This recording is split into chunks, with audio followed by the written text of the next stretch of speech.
Hi guys, good day and welcome back to my channel. My name is Kuli. Hope you guys are doing good. We'll be making this trendy dress, this Linda Baptist kind of dress. I really love it, so I decided to recreate it for you guys to see. Well, the first thing that we are going to be doing is to cut the down part, but before that, please make sure to like and subscribe and turn on the notification bell. So let's get started.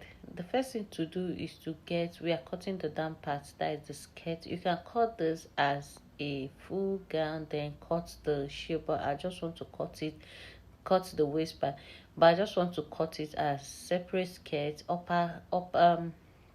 half length and the down part. So I'll be getting my gown length. I'm removing my under bust, that is my half length is 17, but I added extra 2 inches, making it 19, because I want it to come down to my waist. I don't want it to be I don't want it to sit after my under bust. I want it to come down very well. That's why I am using 19, but I can still trim it to 18. So the first thing is to get your gown length, then your 1 inch for folding allowance. The next thing is to get your hip location. I use 8 inches for my hip location. Then after that, you take your waist measurement, your waist circumference, then you get your 1 inch for that. So that is my dart. From the hip, I went up by 2 inches for my dart,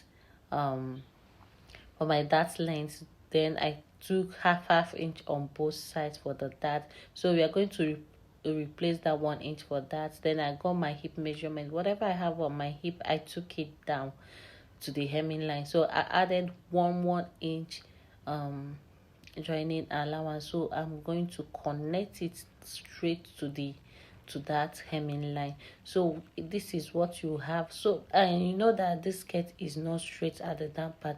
So for you to get that A line effect from that hemming line, from the point that you stop, you are going to go out by 1 inch to 1.5 inches to 2 inches. It depends on how wide you want it. So once you get it, you connect it to the hip, and that is it for this. We are done for the down part. So we are going to be cutting it out. So this is what we'll have for the down part. The skirt part is ready. What you just need is to just cut exactly the same thing for the back, adding your zipper allowance. So if there's any excess, you just have to trim it up very well. So if you notice that our skirt has this funnel shape, is not straight. So I'm just going to curve the down part a bit so that it will not come out too pointed. That was what I did there. So once you have it like this, you fold in the dart, you get the exact shape of the skirt. So we are done for the skirt part, and this is what you will have. Sorry that the camera is far from the pattern paper. The next thing is to cut the upper part of the dress.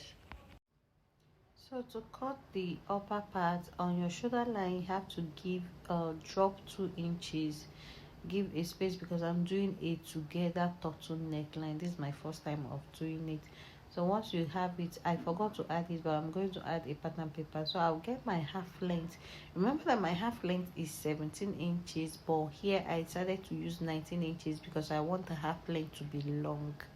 So you can add up to 4 inches to your under bust. My under bust is 15, so I added 4 inches to get 19 inches.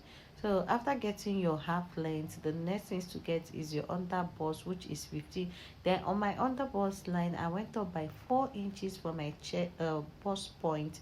Please, you can take your measurement from your shoulder to your bust point, but I've been using this 4 inches and it works very well for me. So I'll get my 4 inches bust point. Once you have your bust points, I've left belt, bust point, under bust, and half length. So the next thing to take is your shoulder round, shoulder circumference. Mine is 15 divided by 2 is 17. I did my shoulder slope. I got my chest line, which is 8 inches. So I'll just drop my shoulder just to get a straight line. So I'll bring my shoulder down to get a straight line. Once I have the straight line, I'll connect those lines together. Then the next thing is to get your the midpoint of your armhole, then you connect your armhole curve. This is the front that we are making, so you have to go in by 1/2 inch and do your armhole curve. The neck width I'm using for this is 3 inches neck width and depth of 3 inches. Remember that this is a turtleneck and I'm doing a together a sew together turtleneck. Please, you can separate them if that would be easy for you, but I'll still teach you how you can do a together a cut together turtleneck. This is my first time of trying it. I hope it comes out very well. So once you have your neckline curved this way, you connect to your shoulder slope. You connect to your shoulder slope. The next thing is to do your dart intake. I'm not going to curve any busts. I'm using my nipple to nipple is 4 plus 1/2 inch joining allowance.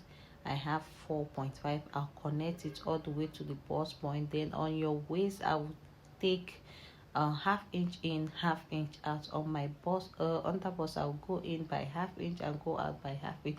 Then I'll connect those 1/2 inch line, connect it and take it straight to the bust point line. I'm not extending this to the chest line. So this is what I have. I don't really want a cup. So on your shoulder, you calculate the amount you have on the shoulder from your neck width to where your shoulder stop. So whatever you have, I think I have 2.5, then divide that 5 by 2. Whatever you have will be the middle of your shoulder. So I'll connect it straight to the bust point, and that is it for the front. Like I said, I didn't remember to add a space for the so I'll get my waist circumference. I replace the dart cut, get your bust circumference, and I added 1 inch swing allowance because I don't want much allowance. So remember I said that I should leave a space at least of 2 inches space, so I forgot it. So I'm going to cut a pattern and add and tape it to the neck, to the shoulder part, so that I can now draft out my turtleneck. Please, you can just do the normal turtleneck if you don't want to do this, and that is just it. This is what I have after taping it. You don't need to tape this if you remember it on time. Just have to leave a space. So on your neck width point, where your neck width stops, you go up by the length you want to use for your turtleneck. Initially I used 1.5 inches, but I noticed that it will be too high. I don't want it to be uncomfortable, so I had to reduce it by 1.25. Then on that line you go out by 1/2 inch. I had to reduce it to 1.5. So on that line you go out by 1/2 inch, then connect with a curve, or you do your free hand. So I use my free hand from that point, connected it to that 1.5 inch, then I extend it to my shoulder slope. So whatever you use for the length of your turtleneck, then on your neck depth, remember you have 3 inches, you now have to go up by 1.25 inches. Whatever length you use for the turtleneck length, that is what you are going to use for the depth. So I added 1/2 inch allowance to the neck slope and to the also the depth. So once you have it, this is what you will have. You cut it. I hope this is very well understood. If you don't understand it, please just use your normal turtleneck. Have to make a separate video on how to cut a together turtleneck line, but for now just use your normal turtleneck if you don't understand this. So I'll cut it. This is what you have after cutting it. So here is the final result. Yes, yeah, I did not cut it on fold, so this is just it. So when you are cutting it on your fabric, please add 1/2 inch joining allowance.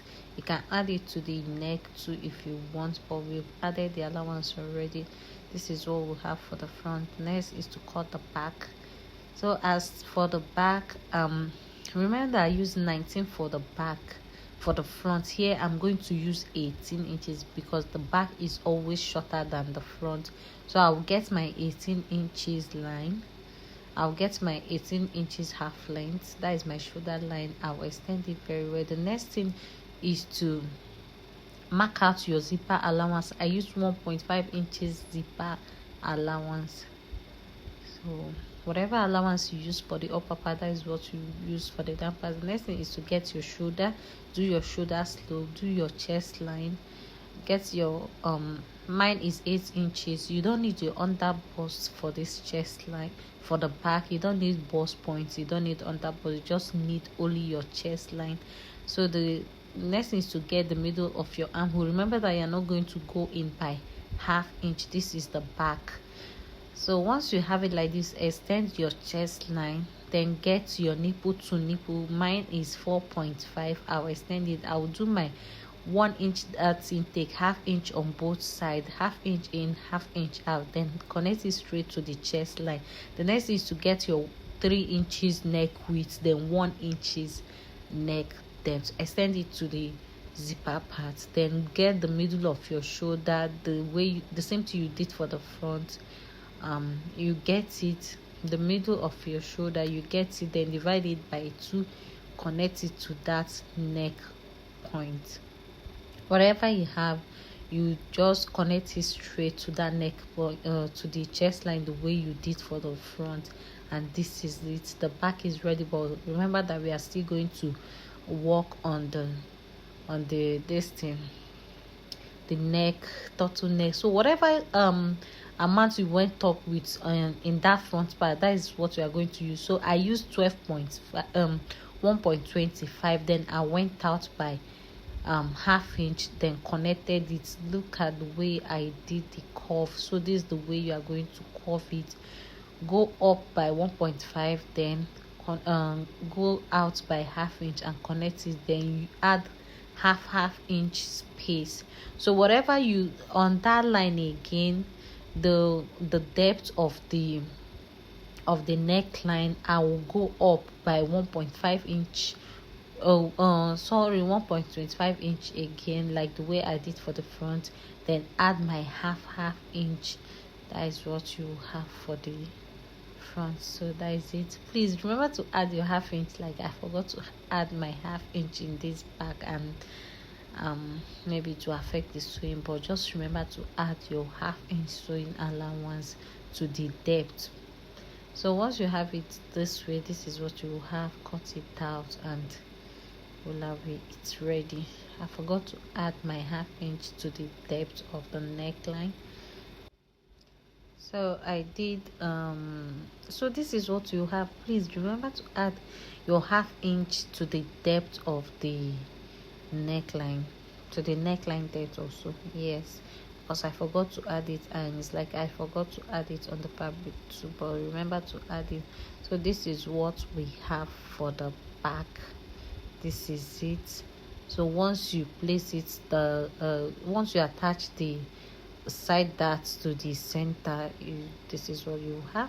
So I'm done cutting it out, and this is how it looks on the fabric. I added half inch to the center, that is the joining allowance.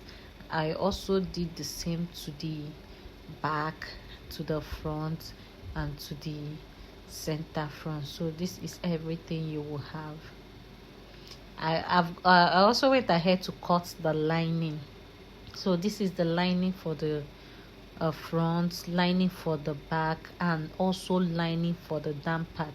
So lining for the down part, my lining is 1.5 inch shorter than the skirt.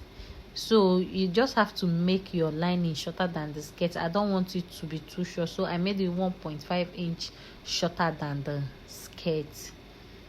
So my skirt is longer than the lining, so that it will drag it very well, it will drag it up. So my skirt, even to the back, is 1.5 inch shorter than the lining. So the next thing is to go ahead and hold the dart separately.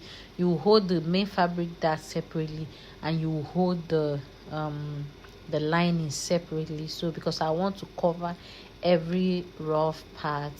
So this is what you have. Now place you take your center front and place on the center front, place take the just join the darts, the back darts, the front darts, join everything together. So the way I'm pinning it is the way I'm going to join with half inch. So I will join the back dart and I will join the lining separately. So I'm going to join everything separately and bring it for you guys to see the next thing to do. Then the dart, hold it separate.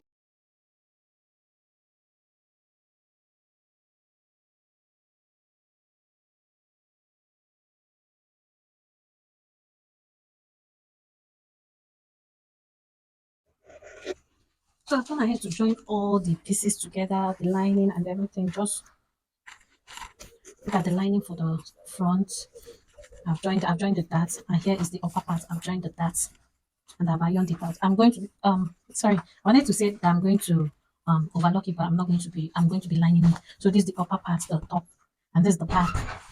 I've joined everything. This is the lining for the upper part, and here is the back piece. I've joined the darts already. So that is it, guys. So the next thing now is to cut the pocket. It has a weft pocket. So I'm going to put it aside. It has a weft pocket. Let me show you the one that I've joined already, then teach you guys how to join it. So I've gone ahead to attach this one. So this is my second time of trying this pocket, so it may not really be that easy. So this is what I did. I'm here to attach the facing for the pocket, but this is the back part. So this is it. So we are going to be attaching the second one so that you guys will see how I attached it. So this is it. Because I want this to be on top of my dart. Look at what I did from from the end of my dart, from the place that my dart stopped. I went up by 1.5 inches. So from that is where I want my pockets to start from. So it's from this line that your dart stopped. Go up by 1.5 inches. You can go up by 2 inches or so. It depends on the length that you want, but make sure that everything aligns together. So the length of this pocket is going to be 5.5 inches. And if you look at the thumbnail of how I want mine to be, I want it to have a little space here and I don't want it to get to the side seam. So what I'll do is that I want it 5.5 inches. That is the length of the pocket. So I want the length of the pocket to be 5.5 inches. That is the wideness should be 5.5 inches. But this is how I'm going to measure it. So the side going to the side seam, I'm going to measure 3.5. From this that allowance is going to serve as your guideline. So I'll place my tape this way and measure 3.5 inches towards the side that is going to the side seam. So that is 3.5. Then this side that is coming to the center front, I will measure 2 inches. So that will give you a total of 5.5 inches. That's how I want it to be. So I will extend this line very well. Please make sure that your line is equal and straight. So you can just still take the measurement to know. You have 5.6 from here. I'll measure to know if it started from that 5.5 inches line is there. Then I'll also measure this one, 5.5, 5.6. This is what I have. I have 5.6. So as you can see, we've ruled out the line already. So the next thing is to cut the flap, the pocket, and everything. So this is what you will have. So this is what I have. So I have a strap. Should I say a strap? I've ironed it out. That's why it's on fold. So this is what you will have. You will have a strap. You cut a strap that is 6.5 inches long and 1 inch wide. And 1 inch, the wideness will be 1 inch. The length is 6.5. You have two of these. So this is it. This is two of it. It's 6.5 inches long and 1 inch wide. You can make it 1.5. Depends on how bold, but it shouldn't be 1.5. Just make it 1 inch. So the next thing now is this is the flap. This is what is going to serve as the flap. This here. This is it. So this is it. The flap, sorry, the flap is 6.5 inches long. Is 6.5 inches long. Then the wideness is 4.5 inches. Assuming I've not fixed this first pocket, I would have made it 5 inches wide or 5.5 inches wide. So if you're making yours, I think you should just do it 5 inches or 5.5 inches instead of using 4 inches. But it depends on the wideness that you want. So this is the length. The length is 6.5 inches and the wideness is 4.5. Then I said you should make it 5 inches or 5.5. So once you have it, you are going to have it this way. You are going to fold it and iron it on fold. Then you join it. You close up this place with half inch. You close up this place with half inch. So once you are done closing it, you have 5.5, or you can just close it and have 5 inches instead of 5.5 so that you have enough allowance to close up this one. So once you have it like this, then this one, you're just going to fold it and give it a good press so that it will come out and fold this way, so that you will have it this way. So the next thing is to get your fabric. So we'll have to stop here for now because I no longer have enough space in my phone. So the next video that I'm going to upload is how to cut the sleeve, join, and how to join it, and also attach your zip. And we are done. That is the next video that I'm going to upload, and it won't take time because it's almost ready. The dress is almost ready. I just need the sleeve, and that is just it. So I'll just show you how you can turn the lining, use the lining to turn it, and also turn the neckline. So